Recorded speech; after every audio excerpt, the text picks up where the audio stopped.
معلش يعني هو في عبط كده لسه ما انقرضش، لسه موجود معانا دلوقتي. انا واحد بحب العربيات، بعشق حاجه اسمها عربيات، حتى هتلاقيني كاتب في السوشيال ميديا بتاعتي، في اي سوشيال ميديا سواء كانت فيسبوك تيك توك انستجرام، كاتب في البايو كده عاشق للاربع عجلات. انا بحب العربيات يا جماعه. لما اجي انا دلوقتي اكلمك عن عربيه جامده جدا وجميله جدا وبتغزل فيها من بي ام، ما يطلعليش الخوازيق بتوع مرسيدس. ونفس الكلام لما اجي اكلمك عن عربيه خطيره جدا من مرسيدس، ما تطلعوليش البقاليز دي بتوع بي ام. خناقه عبيطه جدا وحوار اهبل، وبحس ان الناس اللي بتتكلم اصلا مش فاهمه لمجرد ان هي ماشيه وخلاص. انا ماشي ورا اللي ماشيين دول وخلاص. يا جماعه الناس اللي بتحب العربيات مش بتتكلم بالتفاهه دي، لان هما مش فرقتين كوره، مش اهلي وزمالك مثلا وانا منحاز للفرقه دي وهعاير صاحبي عشان الفريق بتاعه خسر والقصه دي كلها. لا، الناس اللي بتحب العربيات بجد مش بيفرق معاها التفاهات دي. لو انت بتحب العربيات فعلا وشفت فيديو البي ام، هتلاقي عداد الادرينالين بتاعك بيرفع في السماء. ونفس الكلام لو شفت فيديو المرسيدس، هتلاقي عداد الادرينالين بتاعك بقى في السماء.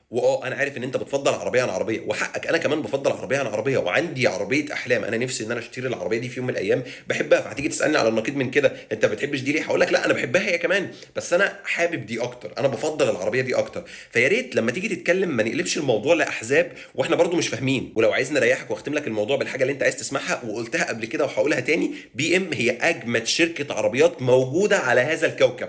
مرسيدس بقى هي كوكب تاني خالص، ما تتقارنش بالكوكب ده. فيا جماعه بعد اذنكم نعقل ونكبر ونفهم ان احنا بنحب العربيات. احنا ناس بنحب العربيات، مش عيال صغيره عماله تتخانق على حاجات مالهاش اي 30 لازمه. لان كل ما انزل فيديو بتكلم فيه عن بي ام يطلع لي خوازيق في النص، وكل ما انزل فيديو بتكلم فيه عن مرسيدس خوازيق تانية تطلع لي. فليه؟